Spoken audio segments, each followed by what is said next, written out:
지난 22일 한 60대 장애인이 전동 휠체어를 타고 가다 갑작스런 폭우에 사망하는 안타까운 사고가 있었습니다. 알고 보니 전동 휠체어에 구조적 문제가 있어 물에 닿으면 멈춰버리는 현상 때문에 일어난 사고였습니다. 구조 개선이 시급합니다. 송정근 기자입니다. 전동 휠체어를 타고 천변을 지나던 60대 장애인이 갑작스러운 폭우로 사망한 안타까운 사고. 전동 휠체어가 물에 닿아 작동을 멈추자 불어나는 물을 피하지 못한 채 급류에 휩쓸린 겁니다. 가장 위치가 낮은 모터 부위에 물이 들어감으로써 합선이 되고 또 작동이 멈추는 그런 것으로 추정이 되고 있습니다. 전동 휠체어에 구조적인 문제는 없는 걸까? 배터리 등 운행에 필수적인 주요 부품이 지면에서 얼마 떨어지지 않은 부분에 위치해 있고 배터리는 방수가 되지 않아 물에 닿으면 바로 작동을 멈추게 됩니다. 실제로 전동 휠체어 수리 건수는 비가 온 다음 날 2배가량 폭증하는 등 비에 취약한 구조를 가진 것으로 확인됩니다. 수리가 소나기 온 다음 날 배 이상 늘어요, 수리가. 왜냐면 우리 핸드폰 빠지면 핸드폰 못 쓰잖아요. 똑같은 원리예요. 비를 맞으면 완전 방수가 되지 않기 때문에. 전동 스쿠터나 휠체어에 침수 피해가 발생하게 되면 자동으로 브레이크가 걸리게 되는데 이 브레이크를 푸는 장치도 뒤편에 위치해 있어 지체장애인들이 위험에 빠졌을 때 쉽게 벗어나지 못하는 상황입니다. 장애인 단체들은 전동 휠체어의 경우 정부가 나서서 제품을 개선해야 한다고 요구하고 있습니다. 인명사고가 사회적 약자들이 노출되어 있다는 거죠.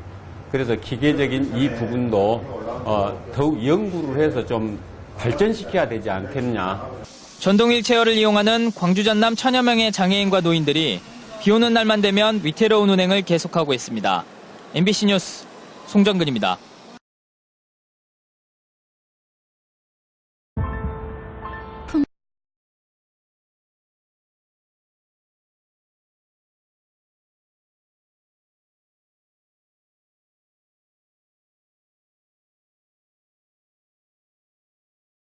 어제 광주에서 전동 휠체어를 탄 장애인이 급류에 휩쓸려 숨졌습니다.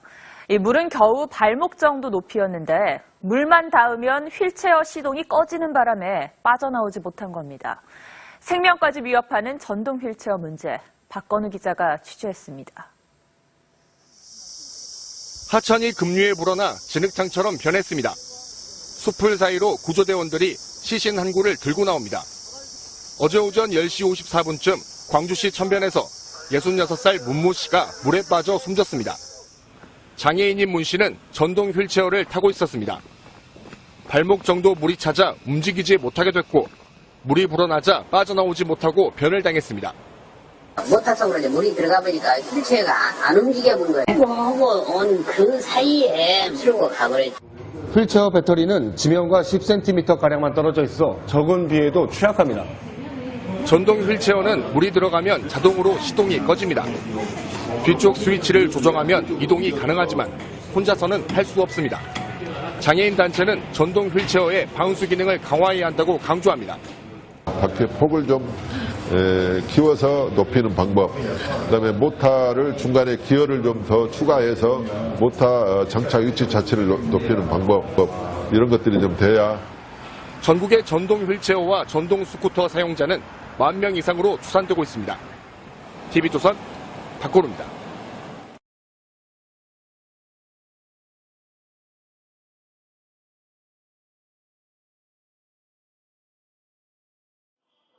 몸이 불편한 장애인이나 보행이 힘든 노약자들이 이동수단으로 애용하는 전동 휠체어.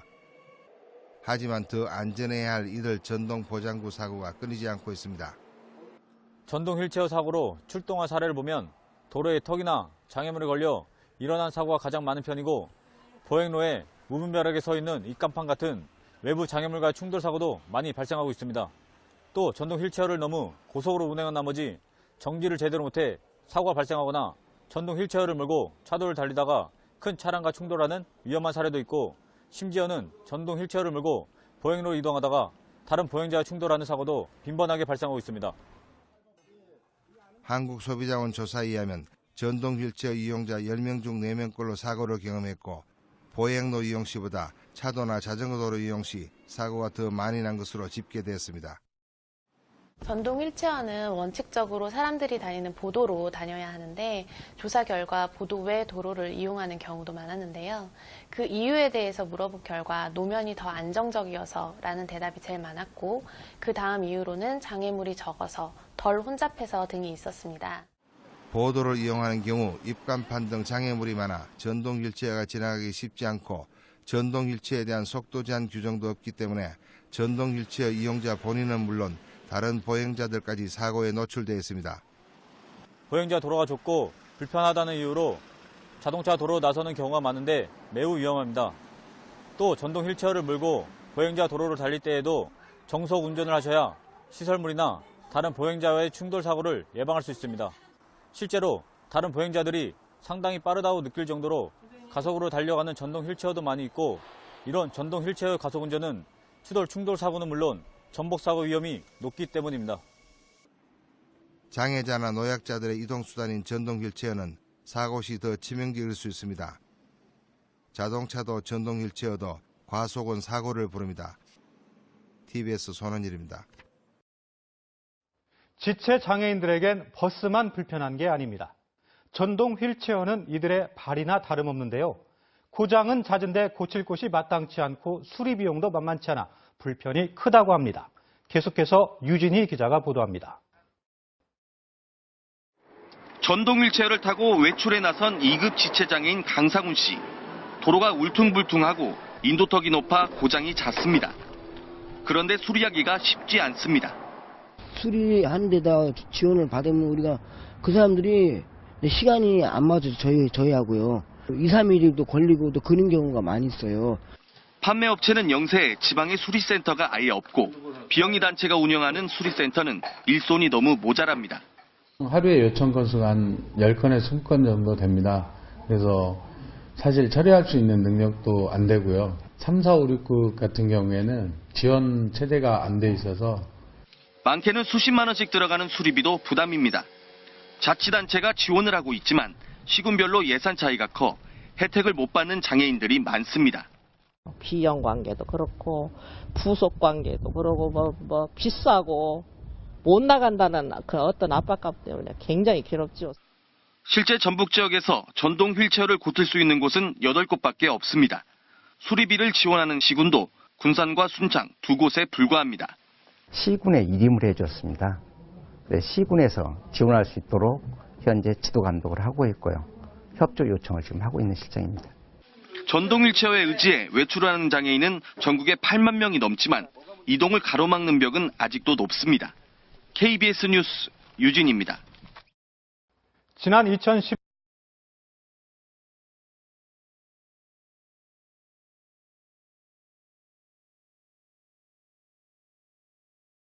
슈퍼 레드위크 요일 할인 많이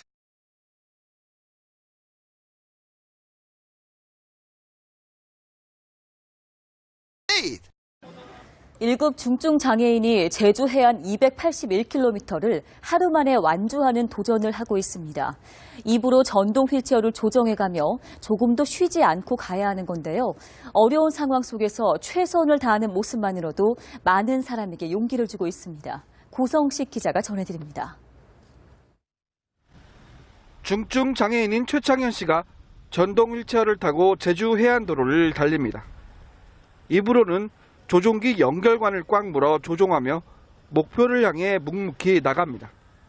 손과 발을 제대로 가눌 수 없는 그가 제주 해안과 일주도로 281km를 하루 만에 완주하는 도전에 나섰습니다. 최 씨는 이번 도전이 성공하면 기네스의 새로운 기록으로 등재할 계획입니다. 지난 2006년 유럽 중동 35개국 완주 기록에 이어 두 번째 등재에 도전하는 것입니다. 만약에 우리 제주도는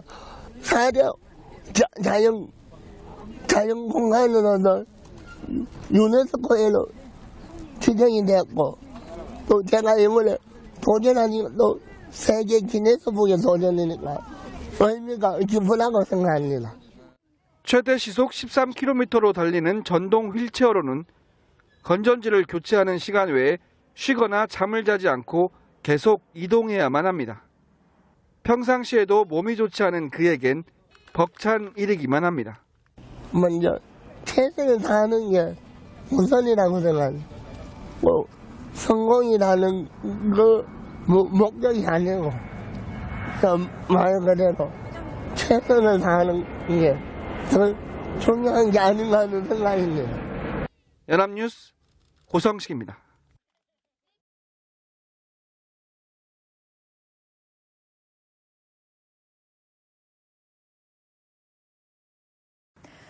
전동 휠체어나 스쿠터를 이용하는 장애인 3명 중에 1명은 안전사고를 경험한 것으로 나타났습니다. 특히 이런 전동 보장구는 보도로 다녀야 하는데 속도 제한이나 안전 규정이 없어서 이용자와 보행자 모두 사고 위험에 노출돼 있다는 형편입니다. 노은지 기자입니다. 지체장애 1급인 전상실 씨는 차도에서 전동 스쿠터를 타고 가다 사고를 당한 경험이 있습니다.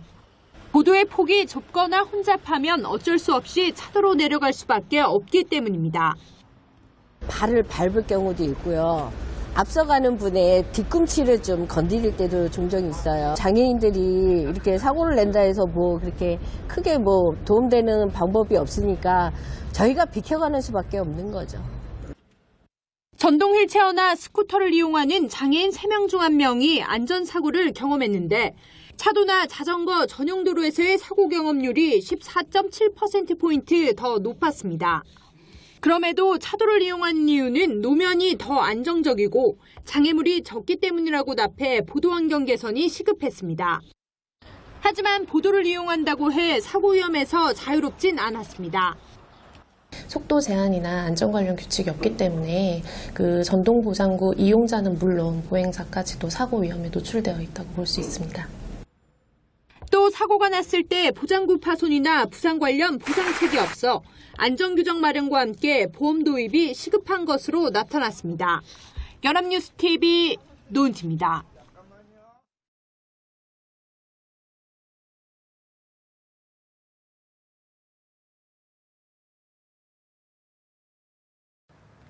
전동 휠체어나 스쿠터를 이용하는 장애인 3명 중에 1명은 안전사고를 경험한 것으로 나타났습니다.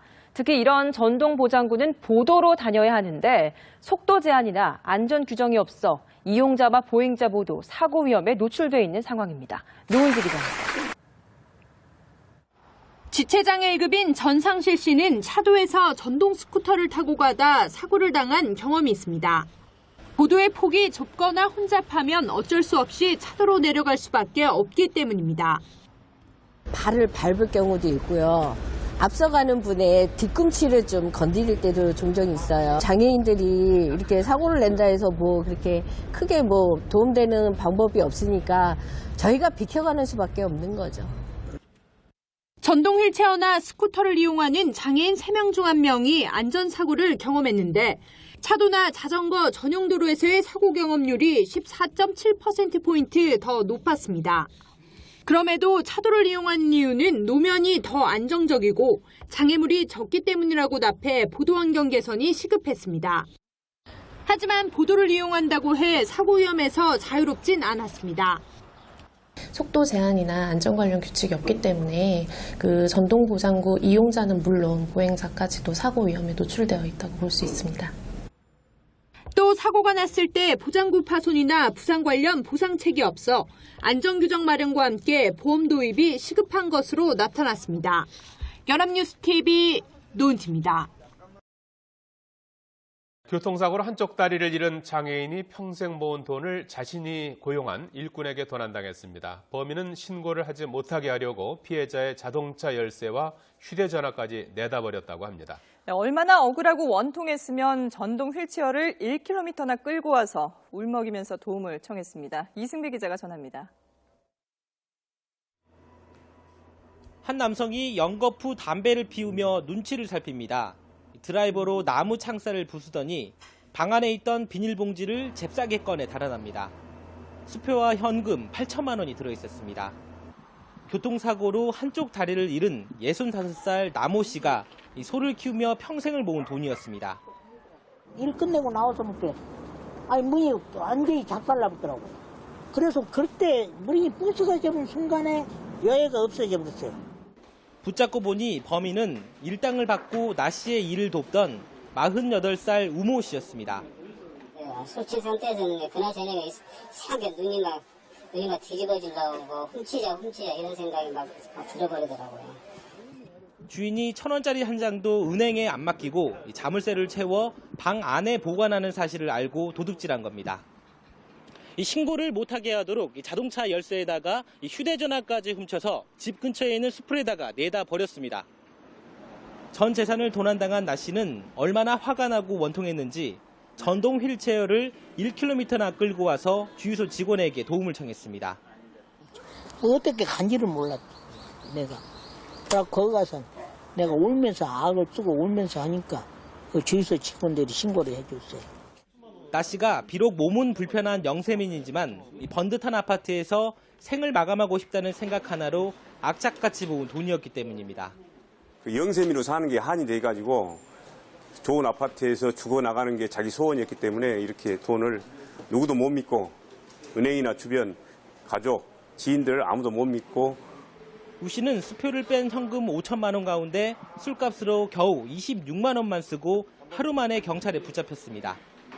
YTN 이승배입니다.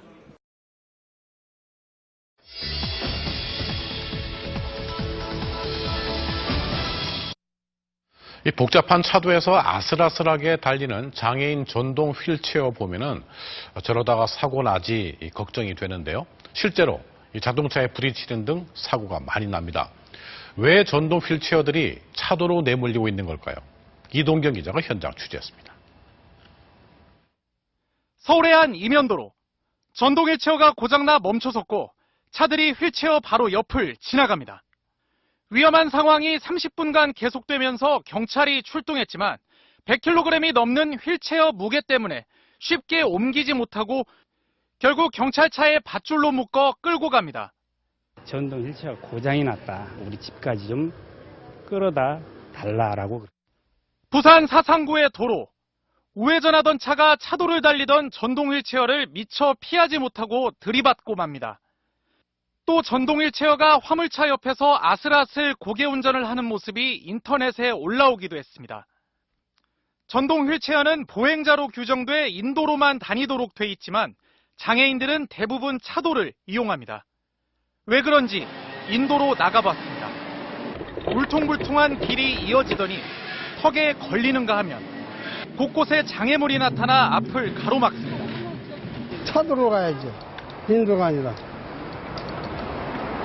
이렇게 너무 사고 날 때가 있고. 궁여지책으로 차도를 이용하지만 휠체어가 고장나 멈춰서면 무게 때문에 빨리 구조하기가 힘들어 대형 사고로 이어질 위험이 큽니다. 이 때문에 서울의 한 구조대는 전동 휠체어 구조를 위해 화물차를 개조하기도 했습니다.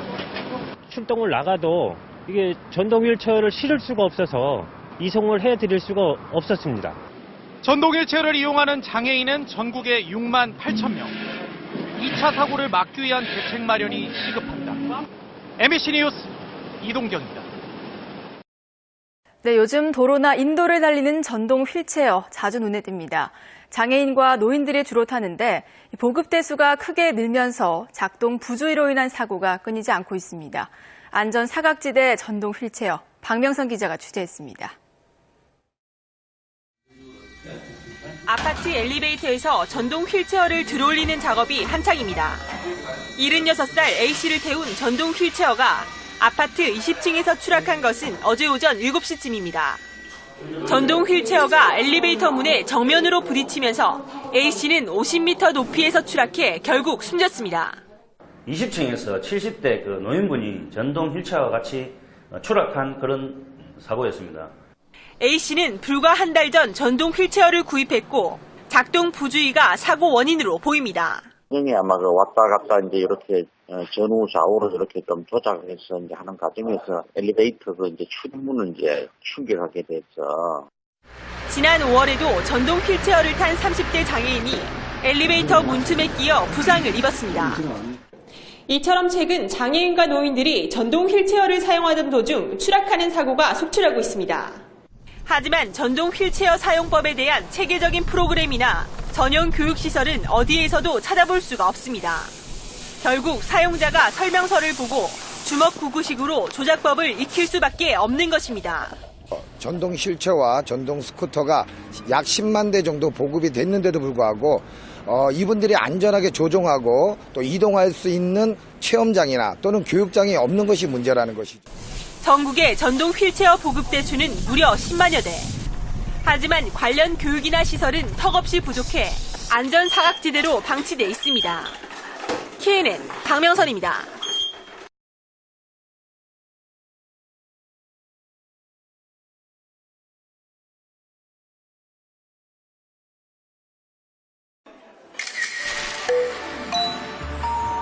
성형 견적 비교할 땐 강남 언니.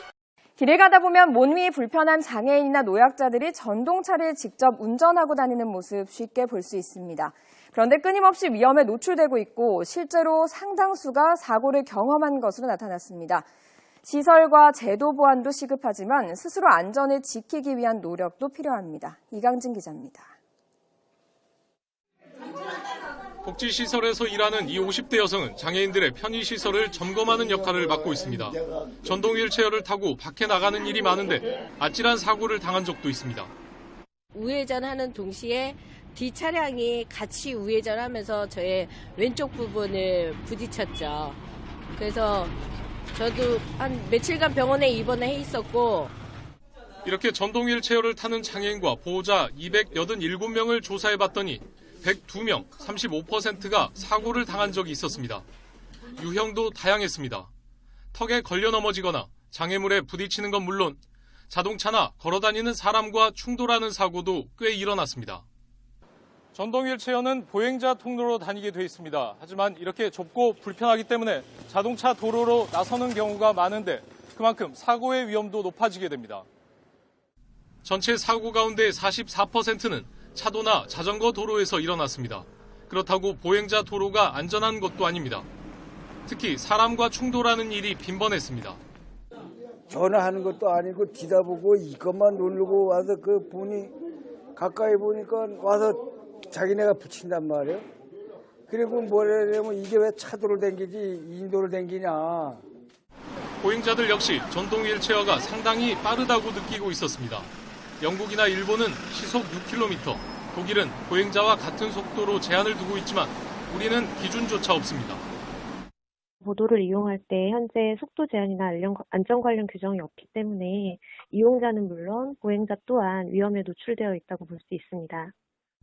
또 막상 사고가 났을 때 금전적 손해를 보상받을 수 있는 손해보험을 도입하는 것도 시급한 것으로 지적됐습니다. YTN 이강진입니다. 오늘 4월 20일은 장애인의 날입니다. 국내 장애인 70%가 매일 외출하고 이 중 40%가 외출 시 불편을 느낀다고 밝혔는데요.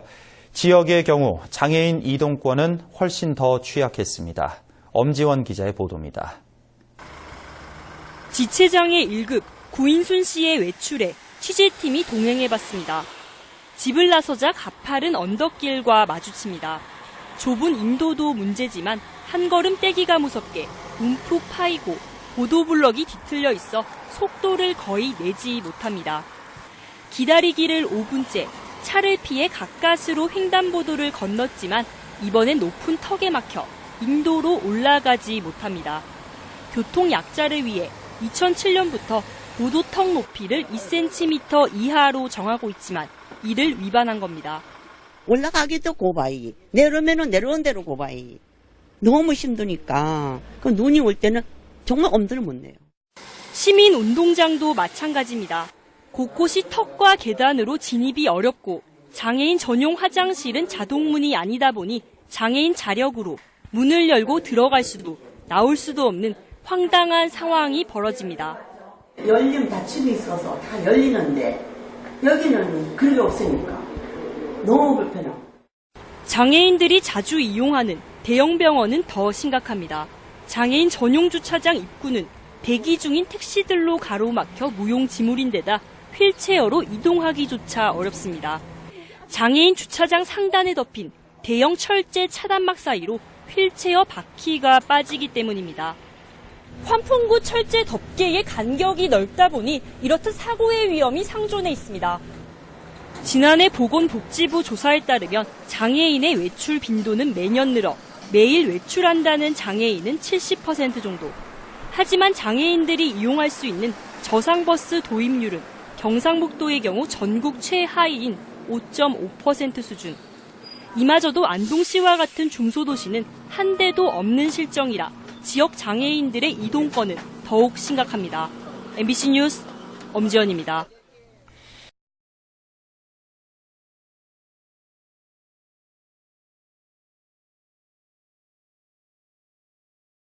시청자 여러분 안녕하십니까? CNN 뉴스입니다.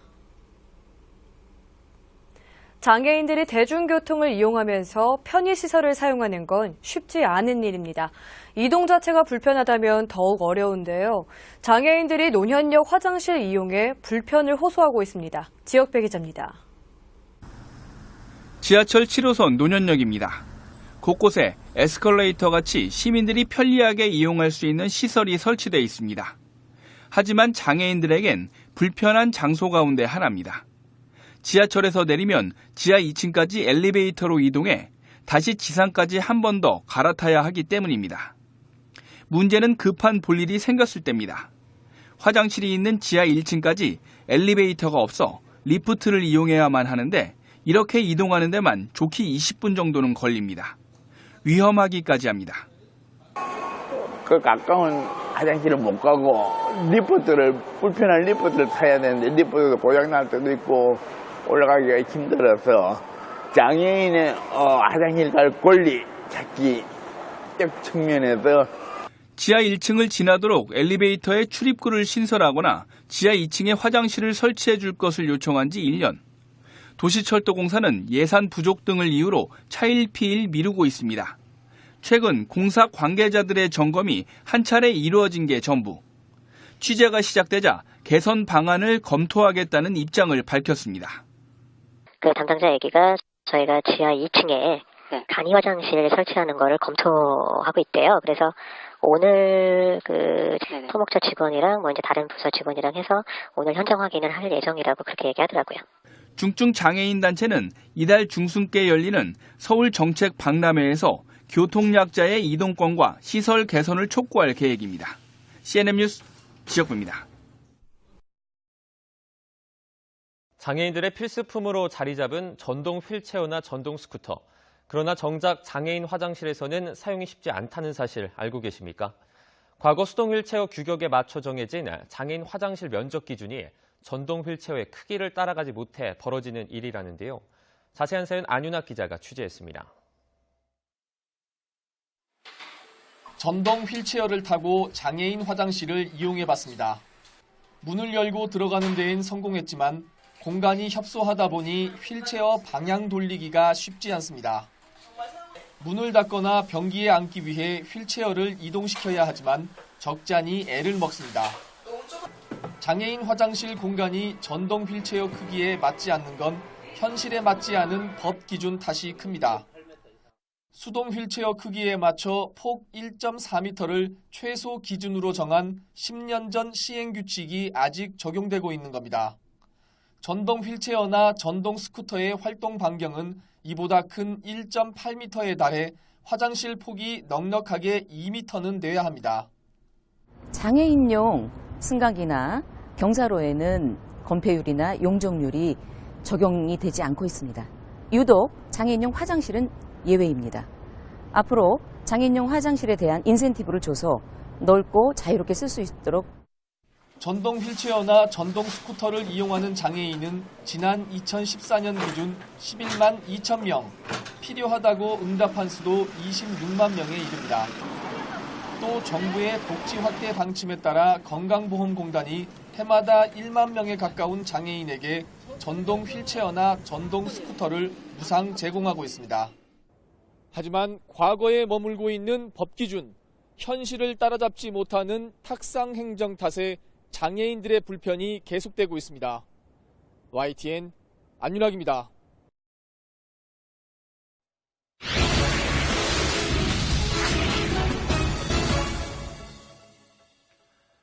지하철 역사에는 이 승강장과 전동차 사이의 간격이 10cm가 넘을 경우에 휠체어가 지나갈 수 있도록 이런 이동식 안전발판을 하나씩 비치해 놓고 있습니다. 휠체어 승객이 요청하면 지하철을 타고 내릴 때 역무원이 설치를 해줘야 하는데 그러나 제대로 되지 않는 곳이 많다고 합니다. 그래서 보시는 것처럼 이렇게 휠체어 승객이 다치는 일이 종종 일어나고 있습니다. 기동 취재 전영우 기자입니다. 몇 년 전 골반을 다쳐 전동 휠체어를 타고 다니는 강한세 씨는 지난달 24일 지하철을 타려다 사고를 당했습니다.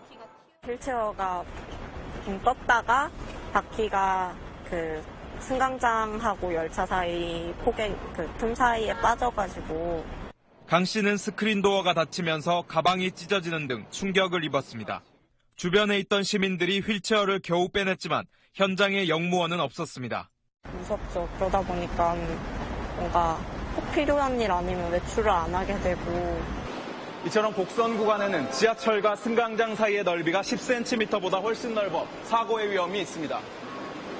휠체어의 승하차를 위해 역마다 이동식 안전발판이 비치돼 있지만 무용지물인 경우가 적지 않습니다. 실제로 강 씨와 동행해봤습니다. 전동차에 탈 때는 연락받은 역무원이 안전발판을 깔아줬지만 내릴 땐 안전판이 준비돼 있지 않았습니다.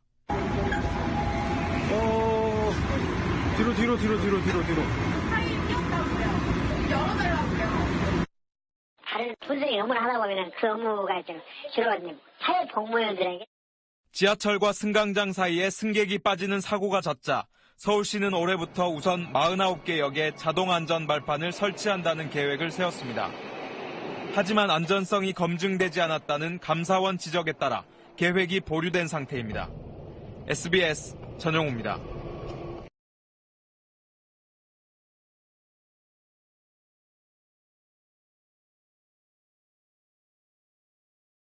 수도권 곳곳에 뻗어있는 지하철.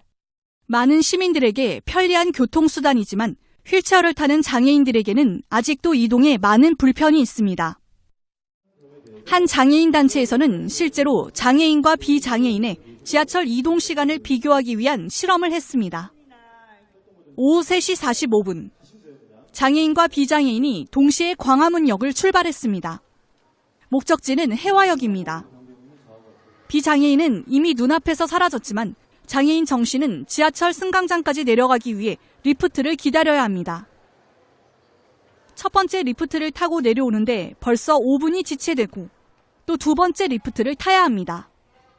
비장애인이라면 3분 정도 걸릴 계단을 10분이나 걸려 겨우 승강장에 들어섭니다. 엘리베이터 있으면 그냥 버튼 하나만 누르면 바로 내려가는데 이거는 뭐 부르는 시간까지 다 기다려야 되고 사람 올 때까지 기다려야 되고 또 내려가는 시간도 오래 걸리니까 더 힘들죠. 겨우 지하철 5호선을 타고 가다 4호선 환승을 위해 동대문 역사문화공원역에서 하차했습니다. 환승을 하려면 또 리프트를 타야 합니다. 앞에 먼저 온 장애인이 있어 기다리고 또 올라가는 동안 기다리고 리프트를 다시 갈아타고 또 기다리고 이미 시간은 30분이 훌쩍 지났습니다. 다행히 4호선 승강장까지는 엘리베이터가 설치돼 있습니다. 엘리베이터를 이용하니 불과 2분밖에 걸리지 않았습니다. 드디어 목적지 해화역에 도착했습니다. 한 번 환승이 포함된 6정거장 이동에 걸린 총 소요 시간은 비장애인은 20분, 장애인은 70분, 3.5배의 시간이 더 걸렸고 리프트 타는 데만 30분이 넘게 걸렸습니다. 시간 뺏기는 것도 안 좋은데 우리들의 시간은 시간도 아닌지 일반인하고 같은 시간일 뿐이래 시간은. 근데 거기다가 이 시선까지 사람들이 시선까지 받아야 되고. 엘리베이터 설치뿐 아니라 승강장 높이 역시 문제가 있습니다.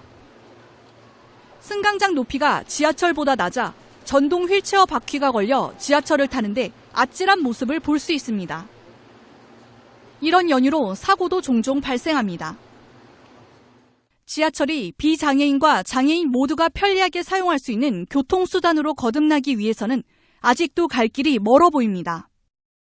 TBS 안경원입니다.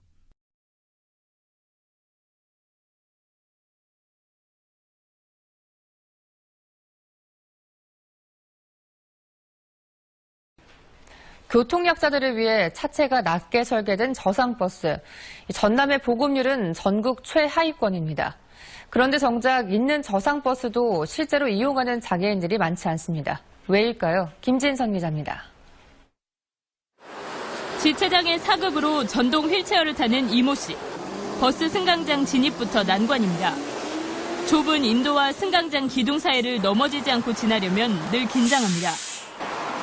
도로 쪽 시야는 가려져 버스가 오는 걸 확인할 수도, 휠체어를 탄 승객이 있다는 걸 기사에게 알릴 수도 없습니다. 결국 뒤편에서 버스가 오는지 살피다 다급해집니다.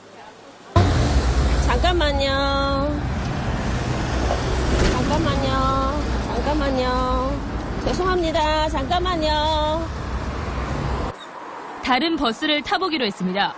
저상버스가 왔지만 이번엔 리프트가 승강장까지 닿지 않습니다. 장애인 승객을 기사가 미리 보지 못하면 늘 생기는 일. 후진했다 다시 리프트를 내려주는 기사는 많지 않습니다. 그런 경우는 바짝 돼야 되는데 바짝 돼도 이게 차 길이가 있으니까 안 맞아요. 사실 이 씨는 3년 동안 다니던 직장을 최근에 그만뒀습니다.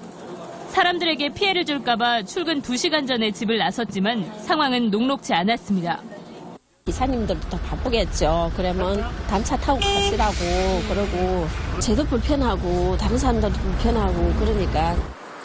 전남은 오는 2018년까지 저상버스를 200여 대로 늘리기로 했지만 정작 장애인 이용자들은 버스 타기를 포기해야 하는 실정입니다. MBC 뉴스 김진선입니다.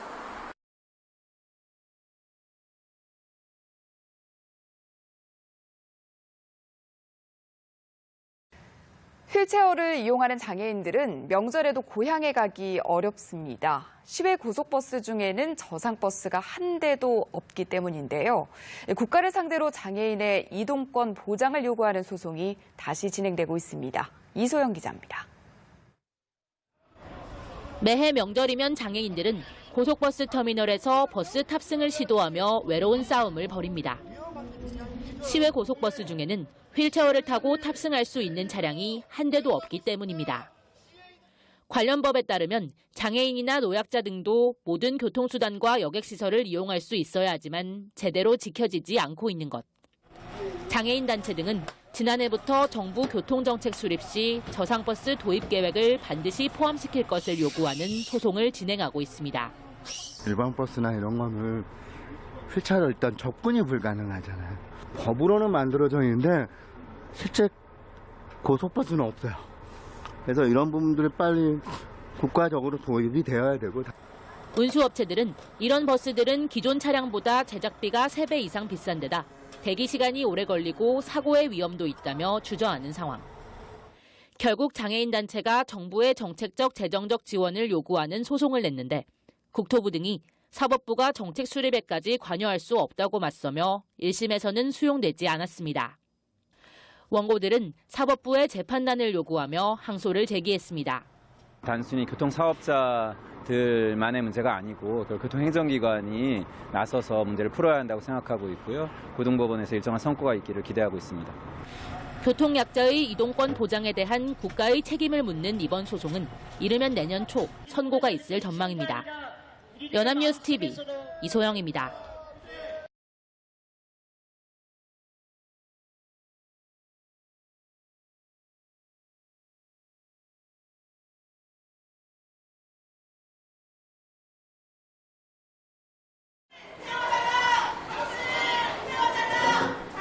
고속버스 승차권을 구매하고도 차에 오르지 못하는 장애인들이 버스 앞에 모였습니다.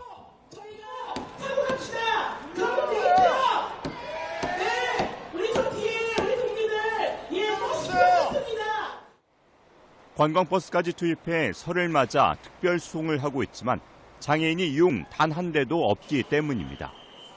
지금 여기 와서 보니까 다른 비장애인들은 다 고향 가고 있어요. 표 확인하고 선물 들고 가고 있는데 우리는 고향에도 가지 못하고 가족들 만나지 못하고 집 이동권이 보장되지 않다는 게 가족 거의 이상 가족. 우리 북한에 있는 거 맞. 이들 단체의 요구사항은 휠체어를 이용하는 장애인 등 이른바 교통약자들도 이용할 수 있는 저상 고속버스의 도입입니다. 이들이 근거로 삼고 있는 것은 교통약자 이동편의 증진법. 10년 전인 지난 2005년 제정됐지만 시내버스에만 저상버스가 도입됐을 뿐 지방으로 이동할 수 있는 시외 고속버스에는 단 한 대도 도입되지 않았습니다. 교통약자 이동편의증진법이 제정이 된 게 2005년이었고요. 그 당시 교통약자 이동편의증진법에도 이 노선 여객 자동차 운송 사업에 따른 여객 자동차에는 모두 편의시설을 갖춰야 된다라는 조항이 있었습니다. 지금도 그러하고요. 그 노선 여객 자동차 운송 사업에는 엄연히 시외 고속버스가 포함이 되어 있음에도 불구하고 그나마 장애인석이 있는 KTX와 무궁화호를 이용해서는 지방으로의 이동이 가능하지만 이를 통해 갈 수 있는 곳은 불과 100여 곳.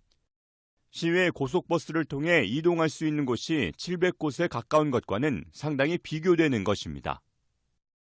휠체어를 이용하는 장애인 등을 포함한 교통약자들의 불편은 비단 지방으로 이동할 경우에만 발생하는 것은 결코 아닙니다. 같은 수도권 안에서도 일반인보다 훨씬 많은 불편을 겪으면서 장애인이나 교통약자들은 이동할 수밖에 없는데요. 이곳 의정부 시외버스 터미널에서 시외버스를 이용해 같은 수도권인 경기도 광주로 이동했을 경우와 시외버스를 이용할 수 없는 교통약자들이 이처럼 지하철 등을 이용했을 경우를 놓고 소요되는 시간과 여러 가지 상황들을 비교해 보도록 하겠습니다. 우선 시외버스를 이용했을 때는 갈아타는 불편 없이 외곽순환고속도로와 중부고속도로를 거쳐 목적지에 도착할 수 있었습니다. 소요된 시간은 1시간 미만. 하지만 지하철을 이용했을 때는 크게 달랐습니다. 환승을 하고 또 환승을 하고 그것도 모자라 지하철에서 내려 또다시 일반 버스를 타고 1시간. 출발한 지 2시간 40여 분이 지나서야 목적지에 도착할 수 있었는데 시외버스를 이용했을 때보다 무려 3배 많은 시간이 소요됐습니다.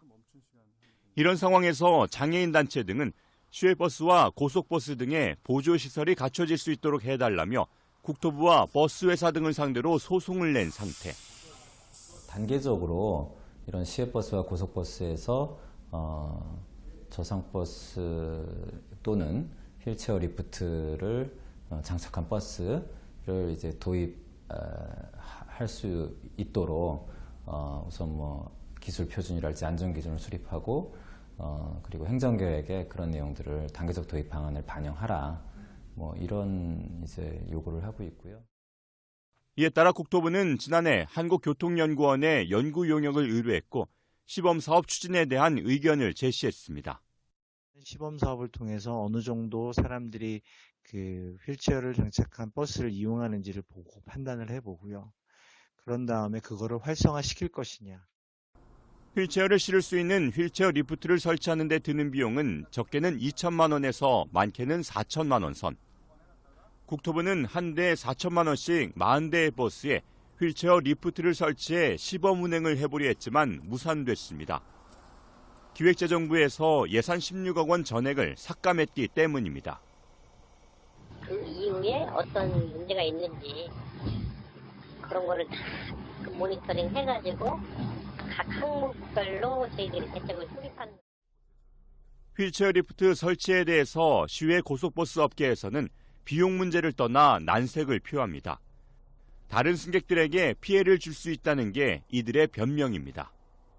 휴게소에 보통 저희가 쉬는 시간이 한 15분 정도 쉬는 시간이 발생이 되는데 지금 이제 장애인들 그거 하게 되면 시프트 내리고 올리고 그다음에 장애인들 화장실 이동하는 시간 이런 것까지 다 감안하게 되면 휴게소에서 최소한 30분씩은 휴식을 해야 되는 문제점이 발생이 돼요. 그러니까 일반 학령의 어떤 소수 인원 때문에 다수의 인원들이 시민들이 불편을 겪을 수 있는. 미국과 유럽 등에서는 이미 10여 년 전부터 도입이 의무화되고 또 보편화된 장애인을 위한 시외 고속버스. 가까운 일본에서도 점진적으로 수요를 늘려가고 있는 가운데 우리나라의 장애인들은 끝을 알 수 없는 외침을 이번 설에도 이어가고 있습니다.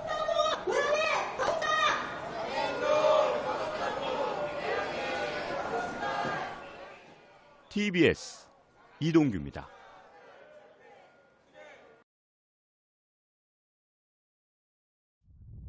지난 22일부터 경기도에서 운행을 시작한 2층 버스입니다. 김포와 서울시청으로 가는 2개 노선에 처음 투입된 이후 지난 주말부터는 남양주와 잠실을 오가는 2개 노선에도 추가로 투입됐습니다. 높이 4m, 너비 2.5m에 총 72개의 좌석을 갖춰 일반 광역버스보다 30석가량이 더 많습니다. 각 좌석에는 하차벨과 독서 등이 설치됐고 USB 포트를 이용해 핸드폰을 충전시킬 수 있으며 무료 와이파이도 제공됩니다. 광역버스의 특성상 승객들의 장거리 이동이 많다는 점을 고려해 편의시설을 갖춘 겁니다. 높은 위치에 확 트인 시야는 경치를 감상하는 재미까지 더해줍니다. 2층에 타니까 경치도 좋고요. 또 이게 승차감도 좋고요. 의자도 이게 좀 좋은 버스보다 좀 편하더라고요, 이게. 사실 2층 버스의 도입을 가장 반긴 사람들은 휠체어를 이용하는 장애인들이었습니다. 이처럼 계단식으로 되어 있는 기존의 광역버스와는 달리 2층 버스는 계단이 없는 저상형 구조이기 때문입니다. 하지만 기대와 달리 2층 버스를 실제로 이용해본 장애인들은 하나같이 불편을 호소하고 있습니다.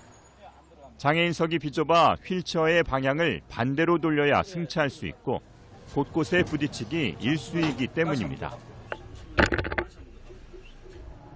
게다가 정면이 아닌 측면으로 앉을 수밖에 없는 구조인데다 좌석은 단 1개에 불과합니다. 상당히 기대됐는데요.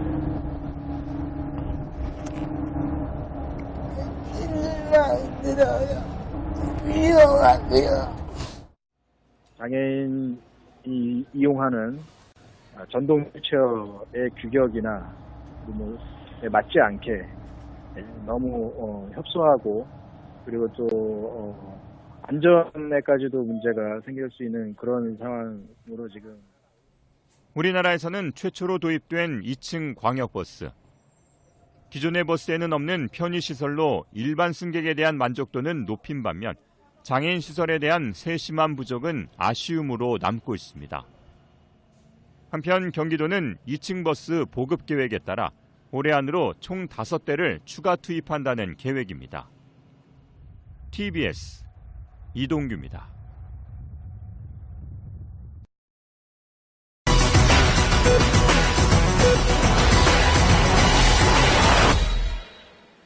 우리나라는 KTX 또 고속버스 같은 교통망이 비교적 잘 발달돼 있죠. 전국이 일일 생활권이라고 할 만합니다. 하지만 이런 대중교통이 장애인들에게는 그림의 떡일 뿐입니다. 그 실태를 취재했습니다. 강 기자의 생생 리포트입니다. 전동 휠체어를 탄 장애인 2명이 지방에 가기 위해 고속버스 터미널을 찾았습니다. 표를 끊으려는데 매표원이 거절합니다. 버스업체에 물어봐도 탑승 불가란 답변이 돌아옵니다.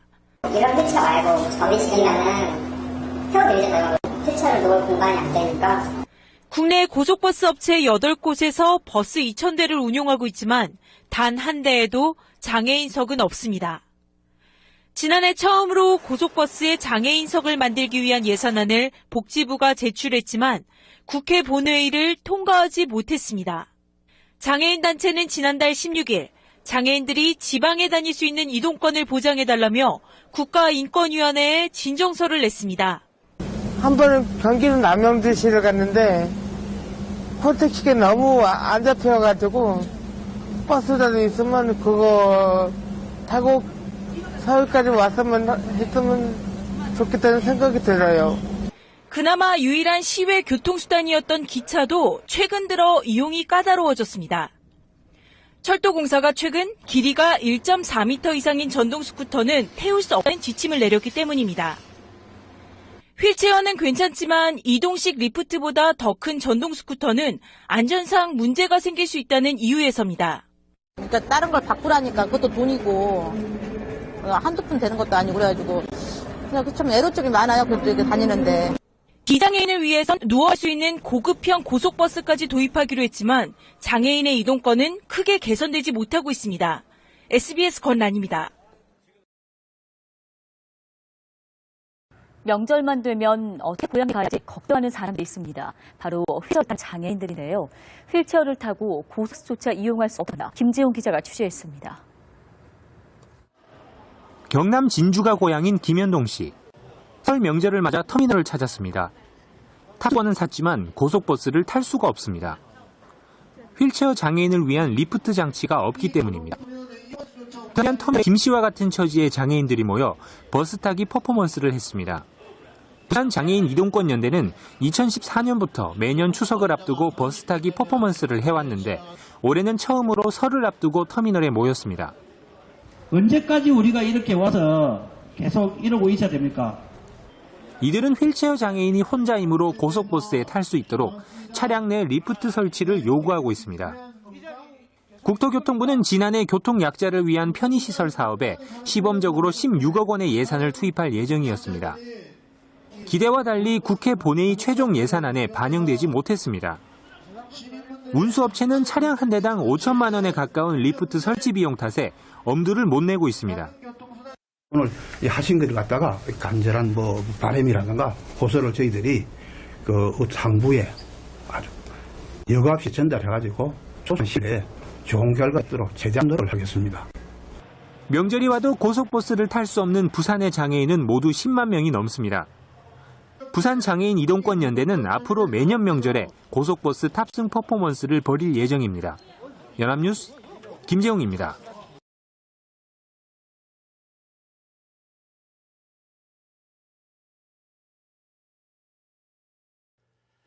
네, 이제 곧 추석입니다만 남들처럼 고향에 가고 싶어도 힘든 사람들 중에는 휠체어를 탄 장애인들도 있습니다. 시외버스나 고속버스를 전혀 탈 수 없다 보니 귀성을 포기할 수밖에 없다고 합니다. 문철진 기자입니다. 휠체어를 이끌고 터미널에 도착한 박희원 씨. 마산행 시외버스표를 구입하고 버스 문 앞까지 왔지만 탈 수가 없습니다. 박 씨를 버스에 태워줄 사람도 휠체어를 실을 공간도 없기 때문입니다. 마산 가는 버스를 타려고 지금 주주장애인들이 왔는데요. 고향에 가고자 왔는데요. 그러니까 시설이 안 되어 있다. 아직은 멀었다는 이유로 휠체어를 탄 장애인 수십여 명이 김해 여객터미널 앞에 모였습니다.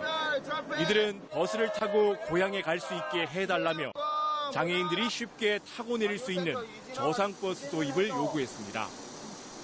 장애인 단체 조사 결과 국내에 운행 중인 고속버스와 시외버스 가운데 휠체어를 태울 수 있는 저상버스는 단 한 대도 없는 것으로 나타났습니다. 기차나 비행기는 휠체어와 함께 탈 수 있지만 버스보다 운임이 비싸고 장애인 콜택시로는 시외 지역으로 이동할 수 없습니다.